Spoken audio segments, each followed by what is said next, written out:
morning. Thank you for joining me. I am laughing because not only am I filming this in the car because my house is so full of builders and noise I literally can't film in there. Secondly, I've got next door's bins in shop because it's dustbin day. And thirdly, I've just done a whole rambly 3-minute intro to this video without pressing the record button. Let's hope these things only come in threes and that nothing else goes wrong. Anyway, it's a few days before you'll see this video. I was going to say film. So I'm filming this in advance because last month I learnt from the book club videos that it's better if I make the videos as soon as or shortly after I finish reading the book, and I finished it a couple of days ago, and I wanted to make the video while the book is fresh in my mind so I can remember all the characters' names and that sort of thing, because I find that I read quite a lot, and as soon as I go on to the next book, the previous one, unless it's been something really astounding, tends to go out of my mind. And I've got a sticky out bit of hair there. Anyway, for those who are new to my book club videos, this is a fairly new thing. This is our second month. We have a Facebook group where we chat about books and choose the monthly books and all that sort of thing. It is linked in the description box below, so do come along and join us if you think this might be something you're interested in. And I need to take a breath. That was a long time without a breath. Somebody in the comments commented on my breathing being, well, I ought to get my breathing checked the other day. I think I probably need to get my talking checked rather than my breathing. Yes, this month's book. What have I got to say anything else? I felt like with the previous, when I wasn't recording, the intro was longer and I said more in it, but anyway, let's get on with it. I must say a big thank you to Joan Rutherford, one of the book club members, who very kindly put the questions together for this month's book. I found myself a little short of time challenged this November, and Joan very kindly put some great questions together for this book, which was The Holiday by T.M. Logan, and I'm going to answer them, and I will open the questions up in the book club group, the Facebook group as well, so you guys can all answer them, and I'm looking forward to seeing what your thoughts on it were. So let's start with my star rating for the book. I gave it 4 stars, but in actual fact, it was more of a 3.5 for me. It always annoys me on Goodreads that you can't do half stars, because very often I get a book that's between 3 and 4 or between 4 and 5. Luckily, not so many further down the rating scale. I thought it was a great story. I thought it was very twisty-turny. It was a real page-turner. It kept me going, but I found all the characters so unlikable. I really didn't enjoy the characters in this book at all. They made me quite cross. So although I don't have to like the characters to enjoy a book, I think it does help up my rating a bit. It does help me feel like I've got more from it if I can engage with at least one of the characters, you know. And I didn't find that I could in this book, but I thought the plot was great. I really liked the plot. It really kept me turning the pages, so I should be interested to hear what everybody else thinks of it. Anyway, let's go on to Joan's questions, and the first one was, did the author T.M. Logan, whose real name is Tim, do a good job of writing from a mainly female point of view? Did it occur to you that The Holiday was penned by a man? I thought this was a really interesting question because I didn't realise it was T.M. Logan was a male.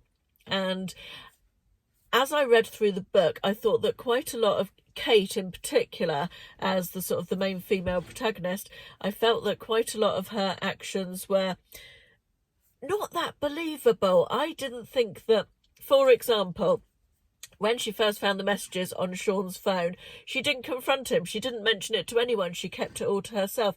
And as a woman, I'm not sure, if you're on holiday with your 3 best friends that you would, and your husband, that you would keep that to yourself. I mean, obviously she thought it was one of the friends that was having the affair, but you would think that I wouldn't be able to not confront my husband about that and to just pretend everything was all right.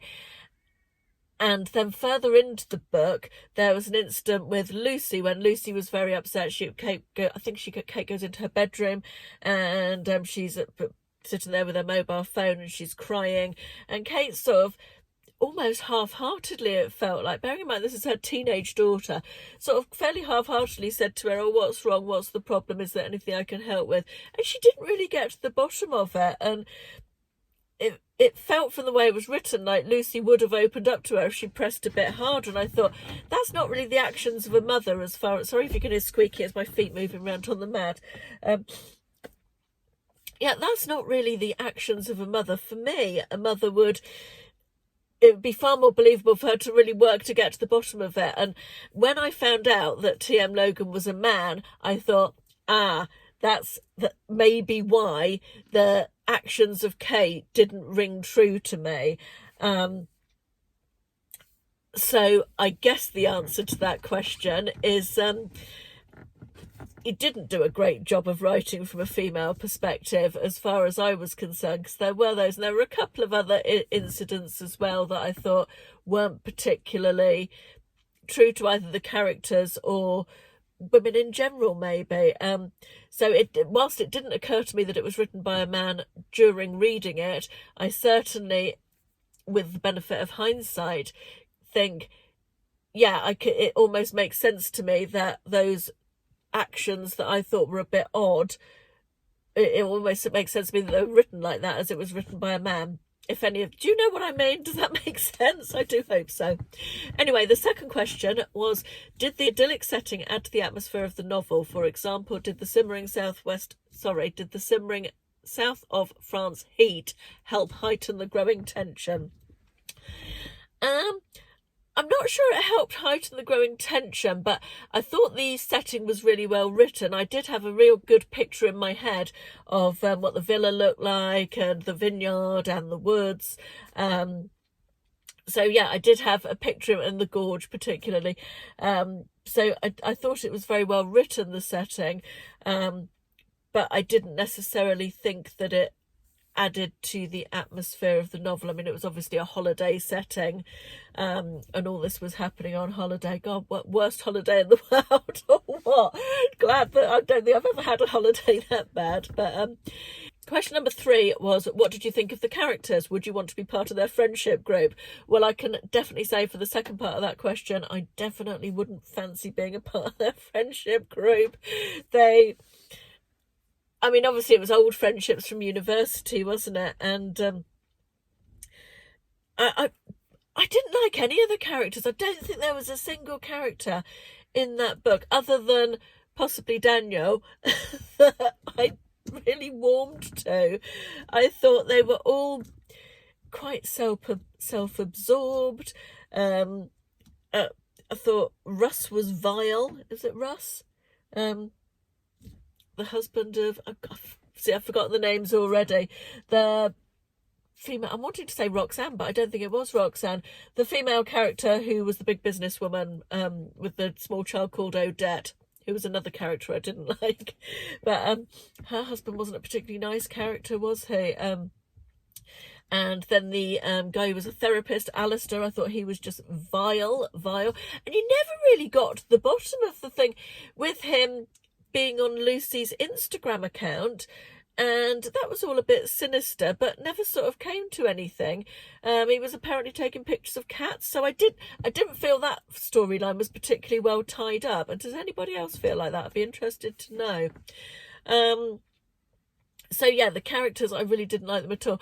And just sort of taking that point a bit further, when Joan and I were messaging on Facebook about the questions, we both agreed that in a lot of recently written psychological thrillers, the characters these days are so unlikable, and that does detract a little bit from the enjoyment of the book, doesn't it? But although this one sort of stood quite well because, as I said, the plot was good, it was twisty-turny and kept me reading. Anyway, the next question is, did you see where the plot was going? Were the twists and turns satisfying and plausible? I didn't see where the plot was going with this. I had a few guesses, and they were all wrong, actually. I didn't feel like it was particularly well paced, in terms that I thought the first two-thirds to three-quarters of the book was a little bit slow. I mean, obviously you have to set the scene, I get that. And then the final sort of quarter of the book was very, very fast. I felt like the pacing could have been perhaps a little bit more revealing a little bit earlier on. I think you could have maybe done that without giving too much away, possibly, I don't know, but yeah, the pacing felt a bit off to me throughout it, but I thought the twists and turns were good. I thought it was well thought out in terms of plot, and it sort of led you up one road and then threw you out of that road and then led you up another. So yeah, I thought that was quite well done. Final question is, was the final reveal a surprise or a disappointment? I thought it was very clever how at the funeral scene they led you to believe it was Daniel. I really thought it was Daniel, although something inside my head was saying, is it not Daniel? And then it turned out to be Izzy, who was dead. I guess it's about the levels that mothers will go to protect their children, isn't it? And although I thought Jennifer was very wrong to do what she did, and talking of just going back to the characters, her kids were vile, weren't they? Did those kids, in fact, all the parenting was pretty lax throughout the whole book. I thought some of the parenting was really, the 2-year-old who was allowed to answer her parents back and do whatever she wanted was awful. And the 2 teenage boys who were just completely out of control, incredibly rude, never seemed to get any parental discipline at all. Yeah, I felt some parenting classes could have been quite useful for almost all the adult characters in this book, actually. But I go off a tangent anyway. One thing about the end that I didn't find massively believable was that I totally got on board with the fact that Kate would get rid of the video evidence that impacted Lucy, or implicated Lucy, but implication and impacted, I guess. I could understand why she would not want to have that hanging over her, and I thought that was quite cleverly done, the way it was written. But it didn't sit particularly well with what I knew of Kate's character, that she would also, in addition to that, manipulate the evidence to get either Jennifer or a member of Jennifer's family, you know, to not set them up, that's the wrong expression, but have them implicated for the car accident. Although it was their fault, was that necessary to do? Because Jennifer was already in prison and, you know, presumably charged with murder for Izzy. I don't know. I felt like that was sort of a step too far almost, and that wasn't particularly believable. Quite satisfying, but not necessarily believable of Kate's character. But yeah, I thought overall it was a pretty good ending, although a little bit rushed. As I said, the pacing for me could have been a little bit different. So next month's book, we are reading a book that has been chosen by my friend Carla Jenkins, who I know a lot of you watch already. She also has a YouTube channel. I will link it in the description box below if any of you want to go and give her a watch. Carla is an avid reader like me, but reads a completely different genre of books to me. She gave me a 2-sentence description of her genre of books, and annoyingly I am filming this on my phone and it's on my phone, so I can't look at it. But I can tell you the book she has chosen is called A Man Lay Dead by Neo Marsh. Hope I've pronounced that right. I think I have. Neo is a New Zealand writer, and the word Neo, I think, means a Maori tree, I think. It is in the style of Agatha Christie type, cozy murder mystery type books. That is probably a really crap description, but it's that sort of thing. And I've never read, in the past I've read some Agatha Christie a long time ago when I was a teenager, but I haven't picked up anything from that genre for ages, so I'm really looking forward to reading this one. I will obviously link it in the description box below on Amazon for anybody who wants to join in and go and get it. I think that's it. This has been a longer video than I anticipated it being. I obviously have more to say than I thought. I hope you all enjoyed the book. Let me know in the comments, or come and join in the chat in the Facebook group, or a bit of both if you like. And I look forward to seeing you again next month to chat about A Man Lay Dead. A Man Lay Dead. See you again. Thanks for watching. Bye bye.